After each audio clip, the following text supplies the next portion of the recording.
Good afternoon, I'm Rob Boskamp, and you're listening to South Texas Midday. Thank you for joining me on this New Year's Eve. It's Wednesday, December 31st. As the new year approaches, city and law enforcement agencies are reminding residents that celebratory gunfire is dangerous and illegal. Discharging a firearm for any reason other than self-defense is prohibited within city limits and can result in severe legal penalties, including fines and possible imprisonment. Stray bullets from celebratory gunfire can injure or kill someone. Residents who hear gunfire should report it immediately by calling 911. Officials across the region also remind the public that fireworks are prohibited within city limits under Texas law. Violations of the fireworks ordinance may result in fines of up to $2,000. Residents who plan to use fireworks outside city limits are encouraged to follow essential safety measures, including purchasing fireworks only from licensed sellers, using them in open areas away from buildings, vehicles, and dry vegetation, and properly disposing of fireworks after use.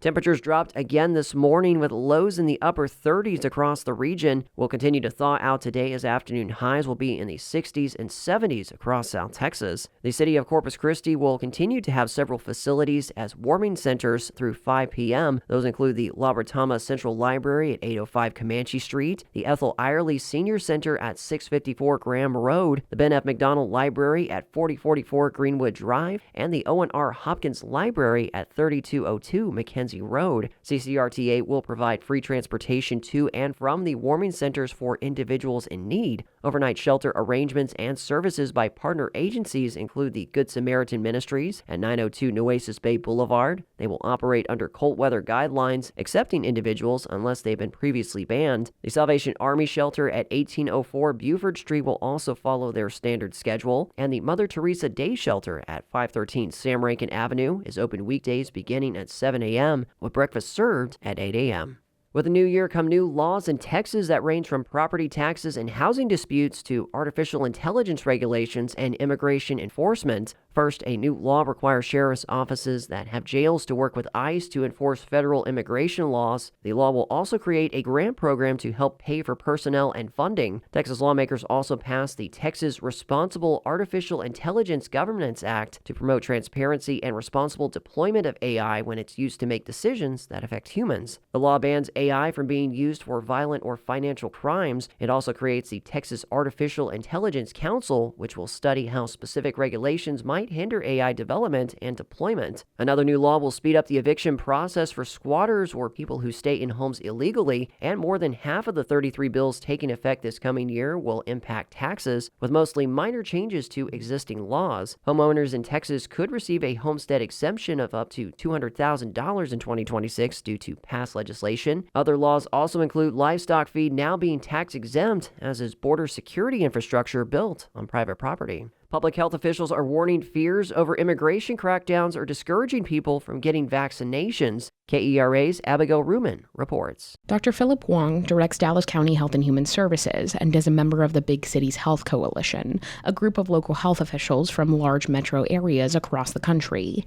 He says health department staff are encountering more people who are hesitant to receive care. We are hearing some of the people asking, how come you need this information? And it's a governmental entity sometimes concerned that this information gets to ICE or whatever. Huang and other health officials say law enforcement and Border Patrol activity have discouraged people from getting vaccines, which can make it easier for a virus to spread in a community. I'm Abigail Ruman in Dallas. In college basketball, Texas A&M Corpus Christi and UTRGV will wrap up 2025 with Southland Conference games at home today. The Islander men's and women's teams play the University of New Orleans at the Hilliard Center. The Vaqueros will host Nicholls State at the UTRGV Fieldhouse. The Islanders and Vaqueros will then face each other in Edinburgh on Saturday as they kick off the new year with part of their conference schedule and the latest chapter in the South Texas Showdown rivalry series. You can ring in the new year in Victoria tonight with the New Year's Eve blast-off fireworks show at the Riverside Park Special Events area near Riverside Stadium. Food trucks and free activities like face painting and inflatables will serve up the fun beginning at 6 p.m. Live musical performances include Crowbars, the Band, and Velvet Drive. And the fireworks show by Adventure Fireworks will begin at 9 p.m. Spectators can park at Riverside Stadium, Soccer Complex, Golf Course, or the Children's Park to view the show. The stands at Riverside Stadium will be open for seating. And in New York City, after the crystal ball drops on New Year's Eve, it will rise again, sparkling in red, white, and blue to usher in 2026. It will also kick off months of celebrations for the nation's 250th birthday. The patriotic touches at this year's Times Square gathering, including a second confetti drop, will offer a glimpse of the year's hundreds of events and programs planned nationwide to mark the signing of the Declaration of Independence in 1776. The Associated Press reports that a second ball drop event will happen on July 3rd, the eve of the nation's birthday. It will mark the first time in 120 years there will be a ball drop in Times Square that doesn't occur on New Year's Eve. A New Year's Eve ball drop was first dropped in Times Square in 1907. The only years when no ball drop occurred were 1942 and 1943 during World War II. And that is the latest news and information on South Texas Midday. From all of us at KEDT and KVRT, we want to wish you and your loved ones a happy new year, and thank you for joining us in 2025. I'm Rob Boskamp. Your community arts calendar and more is on the way.